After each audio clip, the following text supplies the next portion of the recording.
Yo, what up mga kamistik? Sa 11 na sisiw ng Brahman na pinalaki natin ngayong taon ay dalawa lang ang naging selection natin. Yung una ay parang ganitong kulay ulit. Meron na akong ganito dati noong taong 2022. Pero ang highlight sa video na ito ay itong cockerel na ito. Ang nagustuhan ko dito ay dahil meron siyang blue jean. Blue partridge? Ano sa tingin nyo? Kasi ang tatay niya ay gold partridge at ang nanay ay di ko sure. Basta isa sa mga ito except sa isang porcelain dyan na kulay. Magagamit ko ito sa hinaharap kaya dapat mapalaki natin siya ng maayos.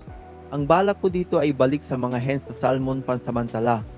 Kasi habang wala pa tayong budget para kumuha ng bagong linyada, pagtiyagaan muna natin kung anong meron. Pero paalala lang sa mga kapwa ko nag-aalaga ng Brahma, huwag bumase sa kulay kundi sa breed characteristic ng manok pa rin.